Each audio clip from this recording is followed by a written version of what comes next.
Assalamualaikum warahmatullahi wabarakatuh. Alhamdulillahirabbil alamin. Assalatu wassalamu ala asrofil mursalin wa ala alihi wa ashabihi ajmain.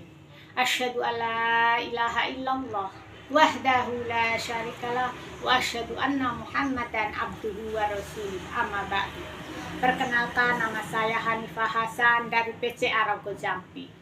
Pada kesempatan ini kami membawa tema tentang masalah perundungan anak. Arti dari perundungan anak yaitu perilaku menyakiti atau merendahkan orang lain, baik secara fisik, verbal, maupun emosi. Tindakan ini bisa terjadi di lingkungan sekolah, di lingkungan tempat kerja, keluarga, maupun di media sosial. Banyak kasus perundungan yang menyebabkan dampak serius seperti trauma, depresi, bahkan kematian.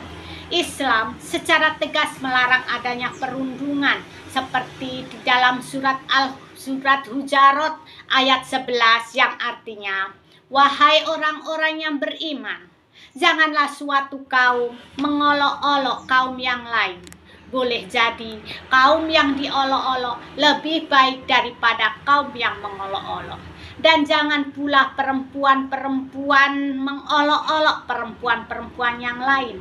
Boleh jadi perempuan-perempuan yang diolok-olok lebih baik daripada perempuan-perempuan yang mengolok-olok.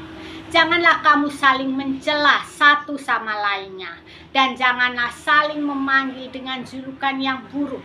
Seburuk-buruk panggilan adalah panggilan yang buruk setelah beriman. Dan barang siapa yang tidak bertaubat, maka mereka itulah orang-orang yang dolim. Perbuatan ini jelas merusak martabat manusia dan bertentangan dengan ajaran Islam.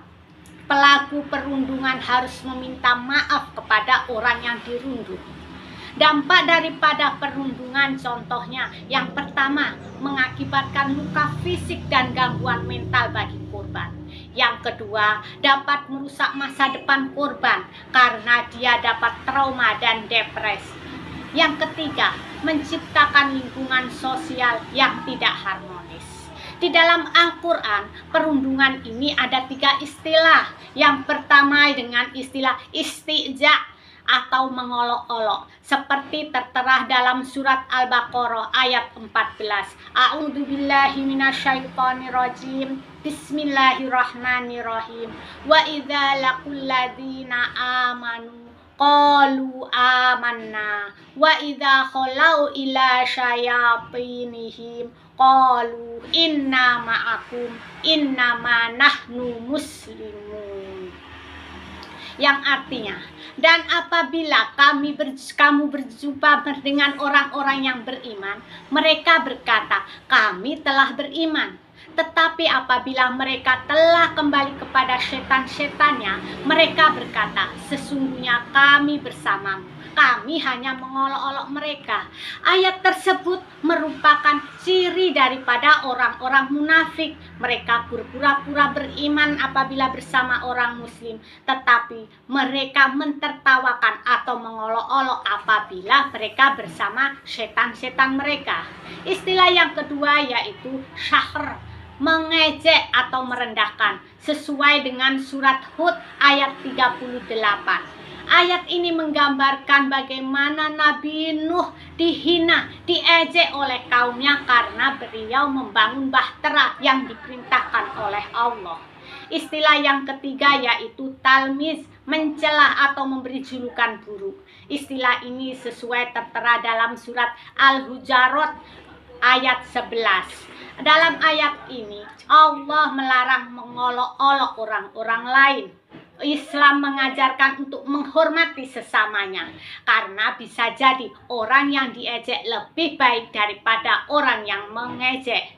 Dari 3 jenis istilah tersebut mencerminkan bahwa sifat orang yang beriman kepada Allah dan sudah barang tentu 3 istilah tersebut sangat dilarang oleh Allah.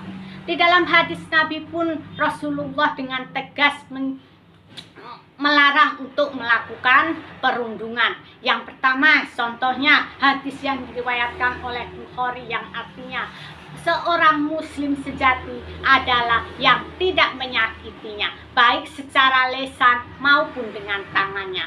Hadis ini mengajarkan kepada kita bahwa keimanan seorang muslim tidak hanya dicerminkan karena ibadahnya kepada Allah, tetapi juga mencerminkan interaksi dengan sesama manusia. Seorang muslim sejati tidak hanya rajin sholat, tetapi dia tidak menyakiti orang lain baik dengan lisan maupun tangannya. Hadis yang kedua yaitu yang diriwayatkan oleh Tirmidzi. Hadis tersebut melupakan kehidupan bermasyarakat. Islam mengajarkan kita untuk saling menyayangi dan menghormati.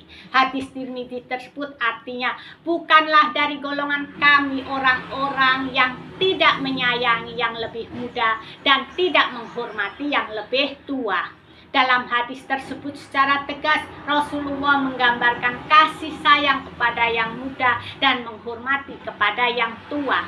Bagaimana solusinya dalam Islam untuk mencegah perundungan? Yang pertama, menanamkan akhlak mulia sejak dini. Islam menekankan pentingnya akhlak mulia sebagai dasar kehidupannya. Rasulullah bersabda, sesungguhnya aku diutus untuk menyempurnakan akhlak mulia. Hadis riwayat Ahmad. Yang kedua solusinya yaitu dengan menciptakan lingkungan yang aman dan peduli. Islam mengajarkan pentingnya menciptakan lingkungan yang aman dan peduli, baik di rumah, di sekolah, maupun di masyarakat. Rasulullah bersabda, perumpamaan orang-orang yang beriman adalah saling mencintai, mengasihi, menyayangi, ibarat satu tubuh. Apabila salah satu tubuh kita sakit, maka semua tubuh kita akan terasa sakit. Hadis tersebut diriwayatkan oleh Muslim. Kaum muslimin rahimakumullah, demikianlah apa-apa yang dapat kami sampaikan. Kurang lebihnya kami mohon maaf. Billahi taufik wal hidayah. Wassalamualaikum warahmatullahi wabarakatuh.